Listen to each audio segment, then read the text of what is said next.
Kemenangan Timnas U23 Indonesia di babak perempat final atas Korea Selatan pada Piala Asia U23 benar-benar mengagetkan semua pihak. Tentu saja, kemenangan itu juga disambut kegembiraan luar biasa oleh para pemain di Timnas Indonesia U23 itu sendiri. Aksi kocak sempat terekam saat Ivar Jenner ikut merayakan kemenangan Timnas Indonesia U23 di Stadion Abdullah bin Khalifa Stadium, Doha, Jumat, tanggal 26 April tahun 2024. Setelah Pratama Arhan sukses memasukkan gol ke gawang Timnas Korea Selatan pada babak penalti, Garuda Muda pun unggul dan memenangkan pertandingan melalui adu penalti. Kehebohan pun terjadi. Pratama Arhan berlari ke pinggir lapangan dan menuju ke depan kamera untuk merayakan kebahagiaannya membawa kemenangan Indonesia atas Korea Selatan. Aksinya itu diikuti para pemain Timnas U23 lainnya yang mengejar Pratama Arhan dan berjingkrakan di depan kamera. Lucunya, Ivar Jenner yang ikut berlari tanpa sepatu alias cekeran, Jenner terpleset saat lari usai memasuki lapangan. Saat menghampiri Arhan, ia juga terpleset kedua kalinya di belakang teman-temannya saat berusaha mengerem laju larinya di depan kamera. Meski terjatuh, raut wajah pemain FC Utrecht itu tetap terlihat bahagia. Usai kemenangan di adu penalti tersebut, Garuda Muda otomatis lolos ke semifinal Piala Asia U23. Di babak tersebut, Indonesia akan menghadapi Uzbekistan. Mengingat sepanjang gelaran Piala Asia U23 di Qatar, Uzbekistan belum terkalahkan dan bahkan gawangnya belum kebobolan sama sekali. Laga sebelumnya Uzbekistan memulangkan Arab dengan skor 2-0. Di fase grup Uzbekistan tampil sempurna dengan meraih 3 kemenangan atau menyapu bersih semua laga dengan menaklukkan lawan-lawannya.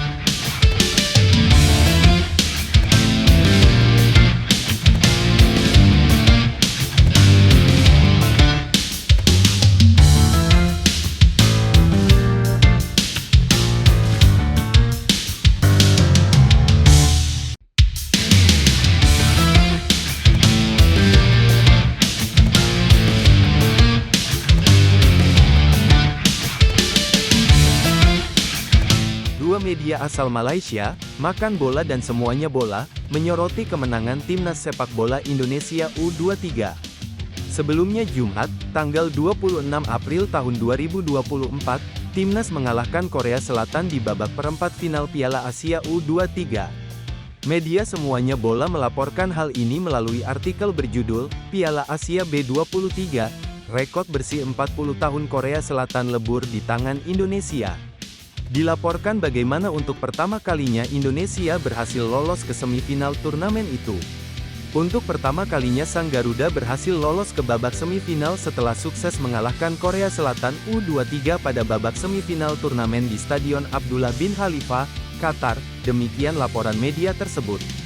Pada laga tersebut, Indonesia berhasil merebut satu slot ke babak semifinal dengan membukukan kemenangan di adu penalti dengan hasil 11-10 setelah masing-masing bermain imbang 2-2 di laga sebenarnya, katanya.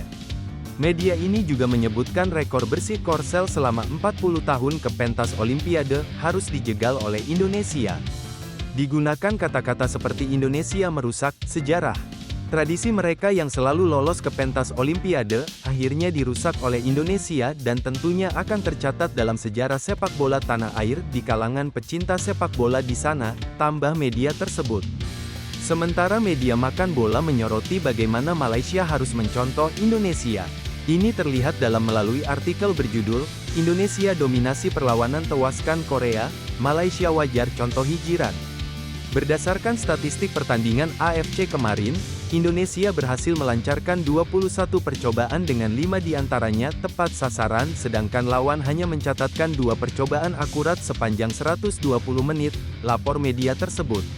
Sang Garuda menguasai 53% pertandingan dan hanya mengoleksi 2 kartu kuning dengan Taeguk Warriors dihukum 3 kartu kuning dan 1 kartu merah, tambahnya.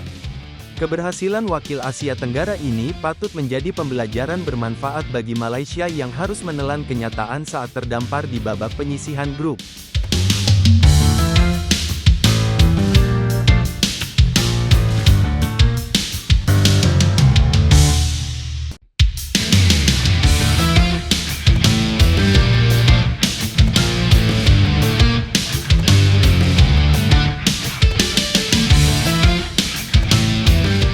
Timnas U23 Indonesia berhasil mengalahkan Korea Selatan lewat drama adu penalti di perempat final Piala Asia U23. Salah satu momen yang menarik perhatian yang disorot netizen adalah saat Justin Hubner menjadi eksekutor kelima saat adu penalti. Tendangan Hubner berhasil diblok kiper Korsel, Baek Jong-bum. Pemain negeri Gingseng dan para suporternya sudah melakukan selebrasi karena berarti mereka menang 5-4, dan pertandingan berakhir. Baek Jong-beom sudah merayakan keberhasilan tersebut, begitu juga pemain-pemain Korea Selatan lainnya. Namun wasit Shaun Evans belum memutuskan pertandingan berakhir. Ia berkomunikasi dengan wasit VAR. Dalam komunikasi tersebut, Shaun Evans akhirnya memutuskan penalti Hubner harus diulang. Penalti Hubner dinyatakan harus diulang lantaran kiper Baek Jong-beom melakukan pelanggaran saat menghadang bola. Dua kaki Baek Jong-beom terbukti sudah maju dan tidak menginjak garis saat bola ditendang Hubner. Dalam aturan Dewan Asosiasi Sepak Bola Internasional, saat penalti dilakukan dan bola ditendang, salah satu kaki kiper atau keduanya mesti menyentuh garis. Karenanya yang dilakukan Baek Jong-beom adalah pelanggaran dan penalti mesti diulang. Justin Hubner sendiri sudah menangis saat tendangan penaltinya ke arah kanan kiper berhasil diblok kiper lawan. Ia langsung menutup mukanya dan menggaruk kepala. Tatapan matanya menatap sedih ke arah yang kosong. Tentu sudah terbayang bahwa ia akan menjadi kambing hitam kegagalan Timnas Indonesia U23. Namun kemudian Shaun Evans meminta penalti Justin Hubner diulang. Dia melihat ada pergerakan yang salah dari kiper Korsel sebelum menepis tendangan Justin Hubner. Penalti pun diulang. Hubner dengan mata yang masih berkaca-kaca, sehabis menangis bersiap dengan penuh konsentrasi. Tendangan kaki kirinya melesakkan bola ke arah kanan gawang tanpa bisa diblok kiper. Kali ia bisa menuntaskan tugasnya dengan baik. Para pemain Korsel yang sempat melakukan selebrasi terdiam, seolah tidak percaya atas apa yang terjadi.